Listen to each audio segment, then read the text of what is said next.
दोस्तों, पति ब्रह्मचारी सीरियल में एक बहुत बड़ा ट्विस्ट आ गया है, जहां आरव ने घर वालों के सामने बोल दिया है कि वो काव्या से नहीं रिया से प्यार करता है। दोस्तों, ये चमत्कार कैसे हुआ, आइए मैं आपको बताती हूँ।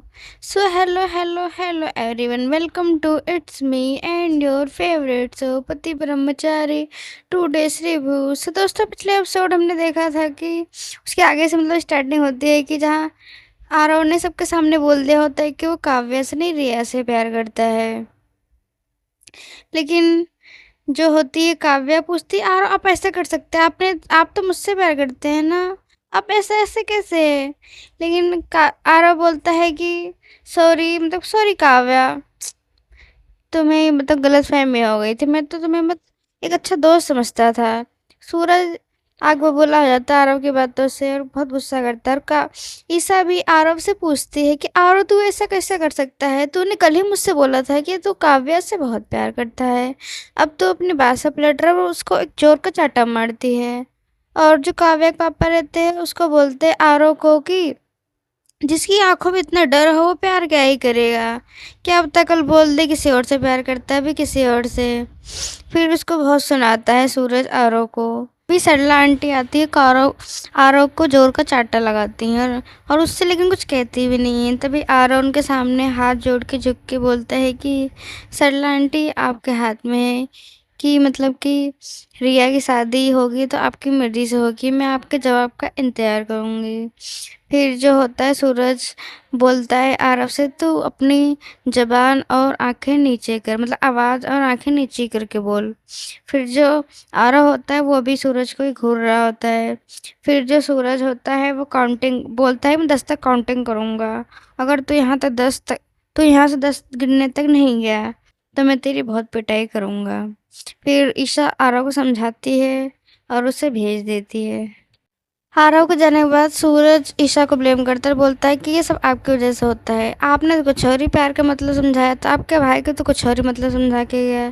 फिर वो आरव के पास जाती बोलती है, तू इतना बड़ा झूठा कैसे हो सकता है, मैं जानती हूँ तू काव्या से ही सच्चा प्यार करता है, मैंने तेरी आंखों में उसके लिए प्यार देखा है, तू काव्या का धोखा कैसे दे सकता है, तू मेरा भाई है, तू ऐसे कैसे कर सकता है। फिर उसको डंडे से पिटाई करती है। फिर आरव बोलता है कि हाँ ईशा, मैंने जो भी मुझे कन्फ्यूजन थी काव्या और रिया में, इसलिए मेरे से गलती हो गई, मुझे माफ़ कर दो। और तुम तो मेरी बहन हो ना, तुम्हें तो मेरे साथ देना चाहिए मेरे फैसले में।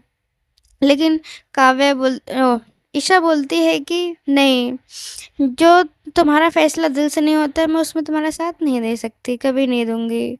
फिर वो आरव वहाँ से चला जाता है। फिर वहाँ सब घर वाले इकट्ठा हो रहे होते हैं और सोच रहे होते हैं कि इन दोनों बहनों ने क्या कर दिया। फिर जो होती है क्या कहते हैं रिया, अब अपनी माँ से बोलती है कि मम्मा मुझे माफ़ कर दो, मैंने आप सबसे बात छिपा। बोलती है कि मैं और आरव एक दूसरे से बहुत प्यार करते हैं और शादी भी करेंगे। ये सब सुन के सरला आंटी रिया की पिटाई करने लगती हैं और बोलती हैं कि इन लड़कियों ने तो मेरा मुंह काला कर दिया, मुझे कहीं का नहीं छोड़ा। फिर अरविंद अंकल बोलते हैं कि लड़कियों को समझ ही कहाँ है, इन्हें हमारी इज्जत की फिक्र ही कहाँ है, इन्हें बस अपना अपना दिखाई दे रहा है। फिर ये बोलती है हाँ हाँ चाचा जी आप सही कह रहे हैं, मेरी तो किसी की पड़ी ही नहीं, सब काव्या के पीछे पड़े रहते, उस पर ध्यान देते क्योंकि वो रोती रहती है, आंसू बहाती रहती है, और मैं ऐसा नहीं करती।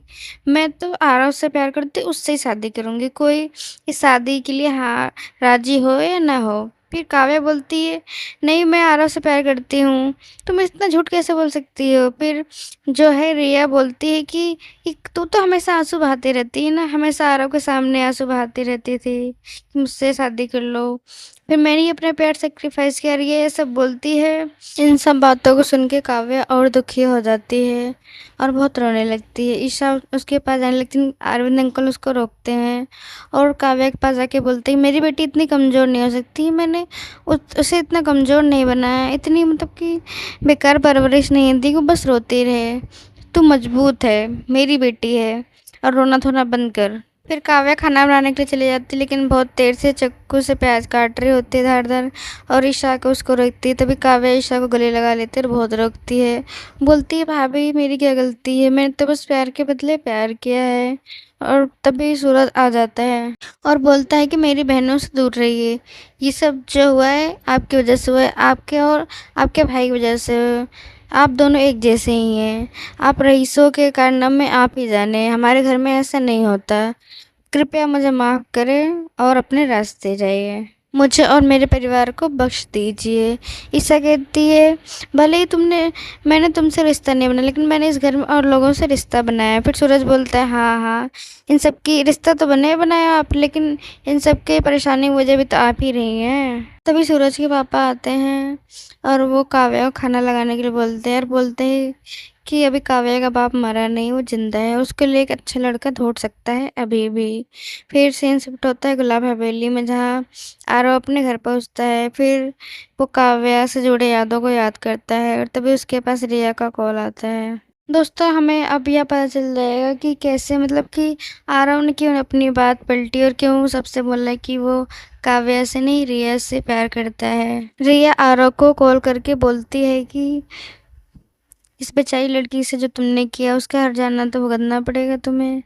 कल तुम्हें अपने भैया और भाभी को लेकर आना है और हमारे रिश्ते की बात करनी है, और वरना मैं ये सब फोटो लीक कर दूंगी। फ्रेंड्स, रिया जो होती है वो आरव को ब्लैकमेल कर रही होती, फेक फोटोज दिखा के उसके और आरव के, जो उन्होंने पार्टी किया था उसका, जिससे आरव बहुत डरा हुआ रहता है और वो रिया की बात मान जाता है। सो दोस्तों, हमें अब ये देखना है कि क्या सच में रिया और आरव की शादी हो जाएगी, या फिर ईशा रिया का सच सबके सामने लाएगी और उसको, मतलब उसके सच सबका सामने भंडा फोड़ देगी। सो दोस्तों, देखते रहिए पति ब्रह्मचारी। अगर आपको मेरा आज का रिव्यू अच्छा लगा हो तो आप मेरे चैनल को लाइक एंड सब्सक्राइब करना ना भूलें for upcoming episodes review. Thank you for watching.